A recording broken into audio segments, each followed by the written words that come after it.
11 months into the pandemic, Nina Scott is running through her savings like crazy.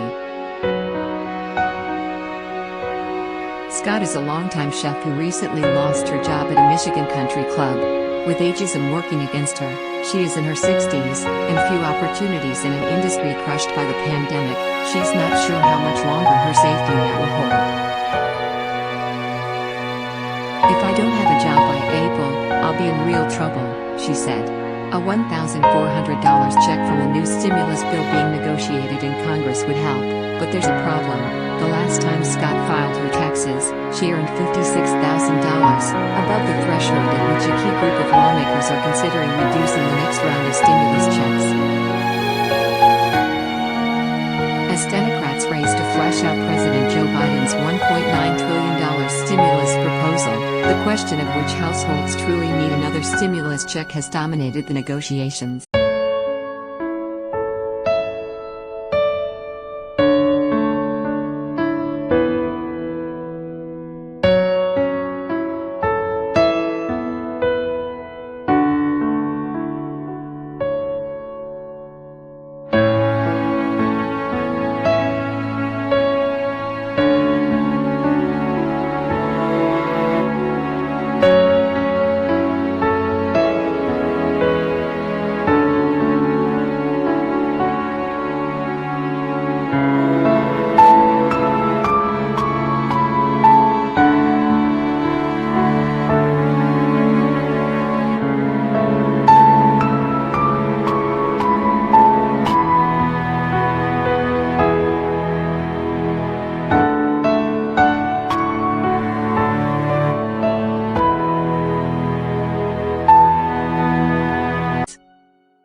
One proposal, from a group of senators who oppose sending checks to anyone they consider an upper-income taxpayer, would scale back eligibility for the $1,400 payments, compared to who was eligible for previous rounds of stimulus checks.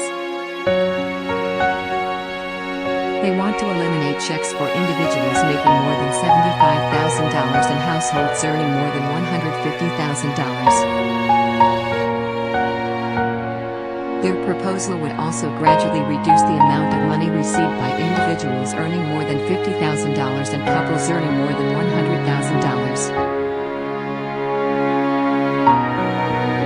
Earlier this month, Senator Joe Manchin, D-W.V, whose vote is crucial in the split Senate for passing another stimulus package, proposed cutting off checks at an even lower threshold to single earners who make more than $50,000 and households earning more than $100,000. Lately, he is endorsing the plan to begin phasing out payments at those thresholds. Progressive Democrats are blasting these proposals as cruel and severely detached from the country's widespread suffering. It is shockingly out of touch to assert that $50,000 is too wealthy to receive relief. Rep. Alexandria Ocasio-Cortez, D-N.Y, tweeted Friday. "Brutally means testing a $1,400 round is going to hurt so many people. But the austerity camp got a boost on Monday, thanks to an op-ed in the New York Times co-authored by Raj Chetty, one of the most influential economists in the country. Using a snapshot of spending data from right after the last round of stimulus checks in January, he and two co-authors argued that Americans earning more than $75,000 didn't spend much of their payment, and therefore didn't need another round. House Democrats unveiled a more generous plan on Monday that would raise the income threshold for receiving any stimulus money to $100,000 for individuals and $200,000 for couples. People could qualify for relief checks based on their tax returns for 2020, meaning those who lost wages or income during the pandemic wouldn't necessarily be left out if they earned above those cutoffs in 2019. But it's not clear if conservative Democrats in the Senate will accept the higher thresholds or how the final plan will determine eligibility. If the relief package passes before people file their 2020 tax returns, it's not clear when those who lost income during the pandemic will receive their checks. Millions are still waiting on their second stimulus check. Post heard from dozens of people who said they desperately need another stimulus check and are terrified that Congress moving standards will deem them too rich to receive assistance.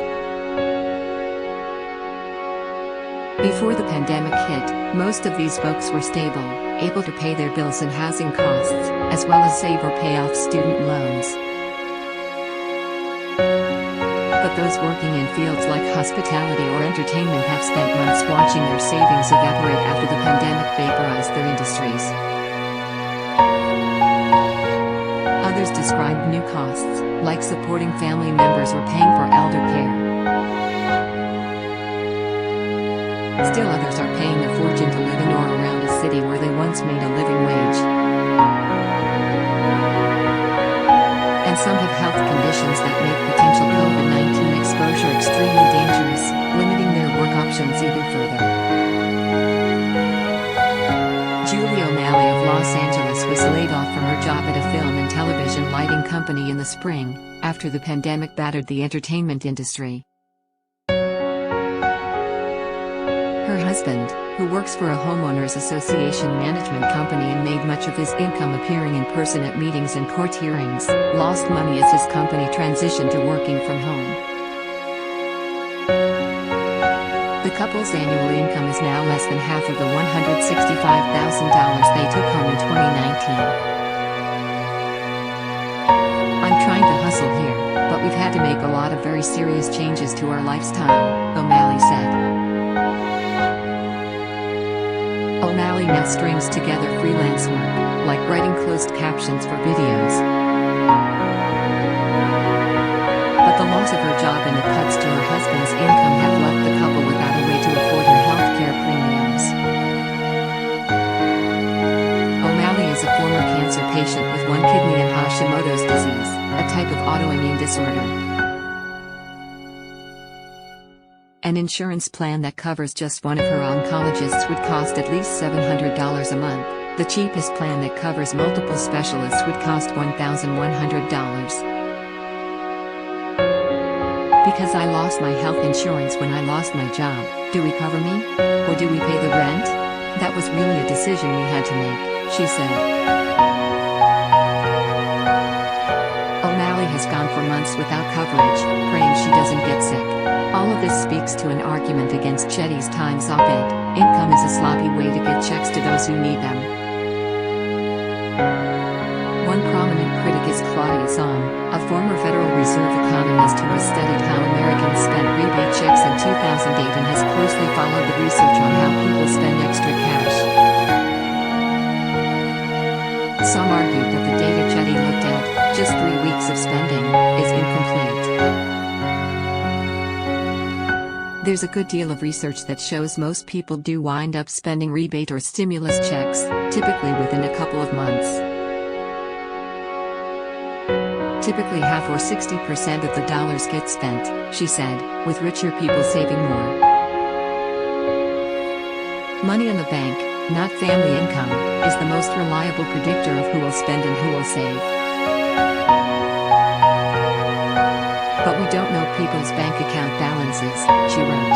Nor does the government know who lost income between 2019 and 2020, which is the best measure of who needs a check, since it's the shortfall that makes it hard for families to pay their bills. "I have no idea exactly who are the Americans who lost income last year," she continued. "No one does. We must base policy on what we know, not what we wish we knew."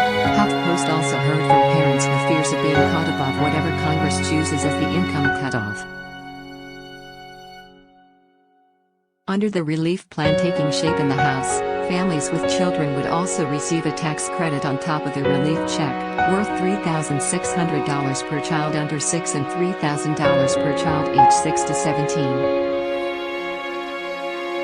Those benefits would start to taper off for individuals earning more than $75,000 and households earning more than $150,000. Elisa Noble of New Jersey and her husband are teachers and have 3 children. Before the pandemic, they stayed afloat by working a total of 6 jobs for a combined income of $168,000. But the pandemic eliminated about half their work. After school clubs, coaching, DJing and summer camp. We live paycheck to paycheck, she said, and run on credit card debt at the end of every month. Roxanne Capel, a registered nurse near Seattle, and her husband are overwhelmed with unexpected child care payments because of the closure of in-person school. She picked up a second job at a COVID-19 testing center to make ends meet. Under the very stingiest proposal on the table, Manchin's, she and her husband, who make about $140,000 combined, would not receive a check. I am devastated to hear that Democrats are going back on their word, she said. We absolutely needed the help. Like many whom HuffPost spoke to, and like most Americans, these families live in or near a city, which drives up their cost of living. The $50,000 threshold that Manchin proposed is above the state's median wage of about $48,000, but below the 2019 median wage for the country, $65,712. Cutting off families who receive 2 stimulus checks from receiving a third would have obvious political consequences. Individuals making less than $75,000 and couples earning less than $150,000 received the full amount of the $1,200 checks sent out last spring and the $600 sent out starting in late December. The promise of a third, larger check was likely a driving force behind the victories of Democrats Raphael Warnock and John Ossoff in the Georgia runoffs in January, which allowed Democrats to gain control of the Senate. Progressive senators have said they would not agree to drastically lowering the income cutoffs for the next round of checks, with said Bernie Sanders, Vermont, blasting centrist proposals on Twitter. Unbelievable, working-class people who got checks from Trump would not get them from Biden. Brilliant. I can understand why they don't want to give money to people like me, who made a very livable living, a stimulus check. But when you get down to it, they're throwing crumbs, O'Malley said.